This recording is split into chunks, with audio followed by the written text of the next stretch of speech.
ఇవాళ మనం రంగనాథ్ సుదర్శనం గారు రచించిన అమ్మ మనసు అనే కథ చూద్దాము. ఏవండి ఏవండి అని పిలుస్తున్న సౌజన్య పిలుపుతో బద్ధకంగా ఆవలింతలతో ఒళ్ళు వీచుకుంటూ, ఏంటే పొద్దున్నే నీ గోల, ప్రశాంతంగా పడుకోనియ్యవు అంటూ లేచి కసురుకున్నట్లు అన్నాడు శ్రీధర్. ఒళ్ళంతా ఒకటే నొప్పులు, జ్వరంగా ఉందండి. లేచి నిలబడితే కళ్ళు తిరుగుతున్నాయి.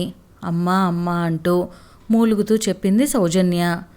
రాత్రి బాగానే ఉన్నావు కదే అన్నాడు శ్రీధర్.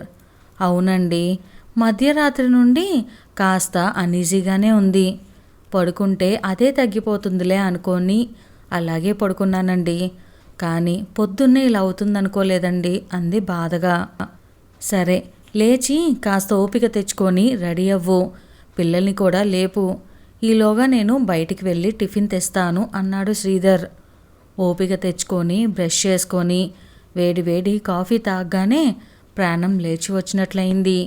పడుకున్న పిల్లలు అద్విక ఆద్యలను కూడా నిద్రలేపి రెడీ అయ్యింది సౌజన్య. ఈలోగా శ్రీధర్ టిఫిన్లు తెచ్చాడు.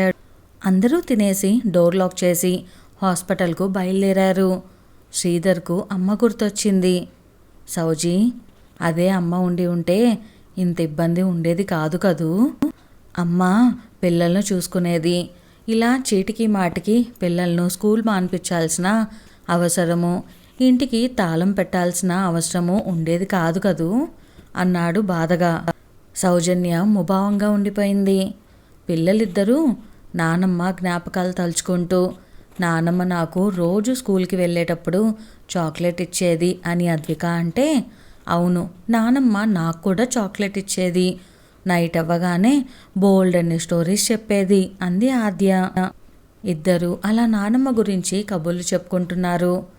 డాడీ, నానమ్మ ఎప్పుడొస్తుంది? ఫోన్ చేయొచ్చుగా డాడీ అంది ఆద్య. చాలే నోరు మూస్తారా, లోడలోడ ఒకటే వాగుడు, తల పగిలిపోతుంది అంది సౌజన్య విసుగ్గా.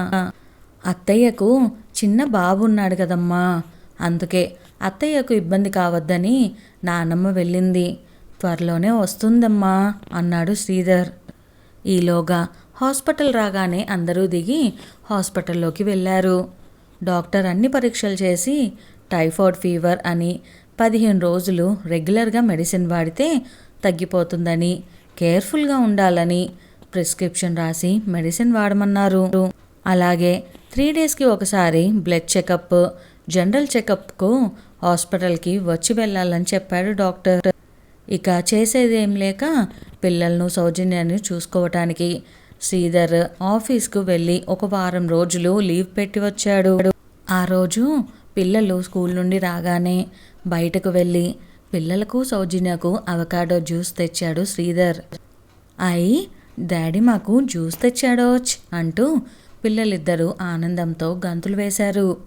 అరే పెద్దోడా ఇది నీకు, అరే చిన్నోడా ఇది నీకు అంటూ చెరో జ్యూస్ గ్లాసు పిల్లలకు అందించాడు శ్రీధర్. మరో గ్లాస్లో జ్యూస్ పోసి, సౌజీ టాబ్లెట్ వేసుకొని ఈ జ్యూస్ తాగు అన్నాడు. ఇంతలో ఆద్య, డాడీ మమ్మీకి అలా జ్యూస్ ఇవ్వద్దు, ఇలా ఇవ్వు అంటూ జ్యూస్ గ్లాస్ తీసుకొని అందులో సగం జ్యూసు వేరే గ్లాస్లో పోసి అందులో సగం నీళ్లు పోసి అమ్మకు, ఈ జ్యూస్ ఇవ్వండి డాడీ, మమ్మీ ఇది తాగితే త్వరగా జ్వరం తగ్గిపోతుంది అంది. ఆద్య అలా చెబుతుంటే శ్రీధర్ ఆశ్చర్యపోయాడు.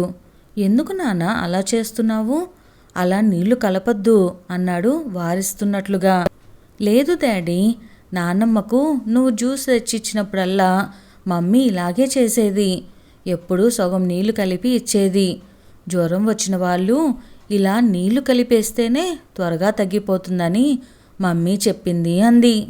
కావాలంటే మమ్మీని కూడా అడుగు డాడీ అంది ఆద్య అమాయకంగా. శ్రీధర్కు విషయం అర్థమైంది. కోపం కట్టలు తెచ్చుకుంది.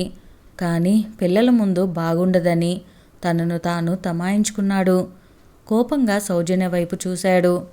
సౌజన్య తలదించుకుంది. సౌజన్యకు కొంచెం జ్వరం తగ్గింది. ఇక ఆ రోజు అన్నం వండాక అందరూ తినటానికి ఏర్పాట్లు చేస్తున్నాడు శ్రీధర్.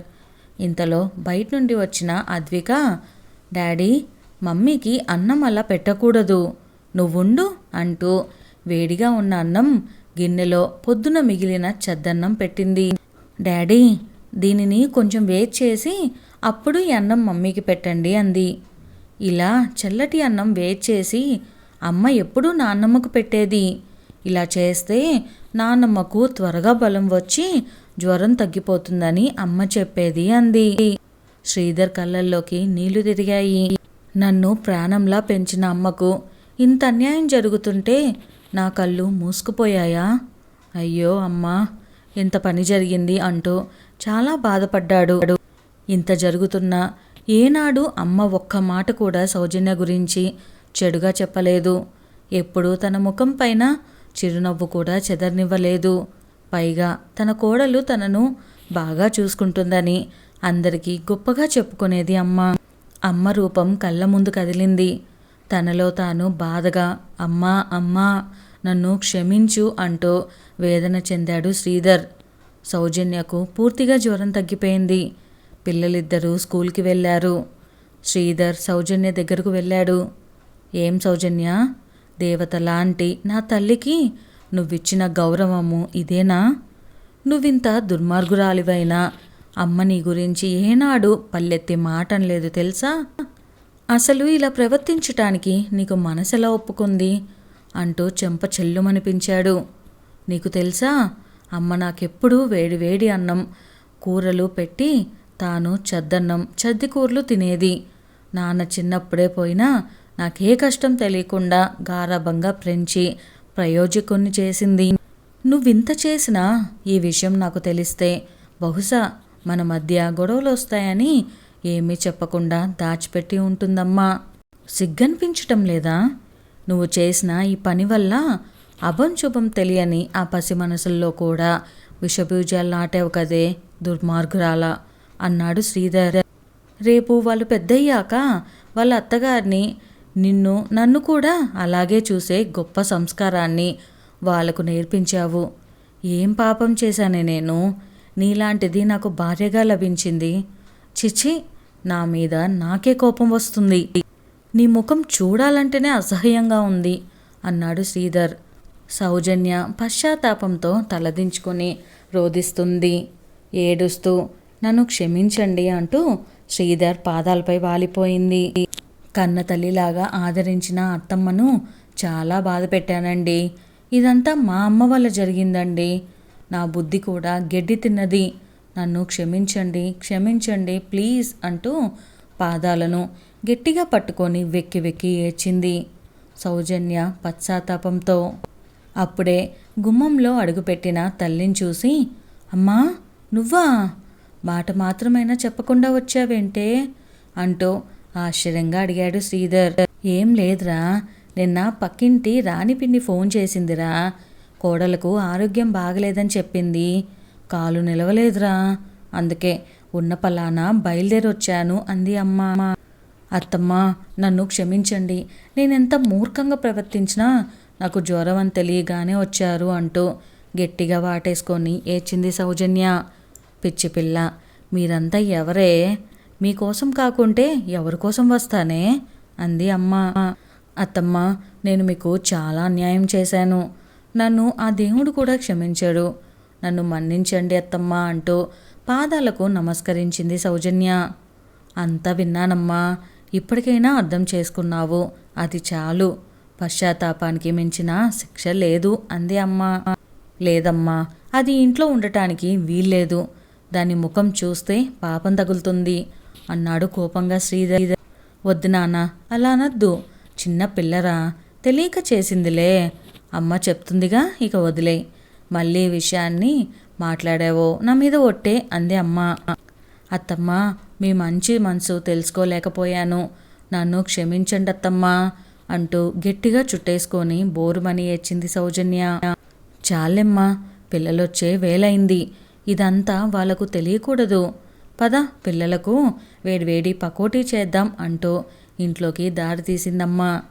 పరిస్థితులు ఏవైనా అమ్మ ఎప్పుడూ పిల్లల మంచే కోరుకుంటుంది. అమ్మ మనసంటే ఇదేనేమో అని మనసులో అనుకున్నాడు శ్రీధర్. ఇదండి వాళ్ళ మన కథ. ఈ కథ కనుక మీకు నచ్చినట్లయితే వీడియోని లైక్ చేయడం అస్సలు మర్చిపోకండి. అలానే మన ఛానల్ని కొత్త వాళ్ళు ఎవరైనా చూస్తుంటే సబ్స్క్రైబ్ చేసుకొని బెల్ ఐకాన్ని క్లిక్ చేసేయండి. Thank you.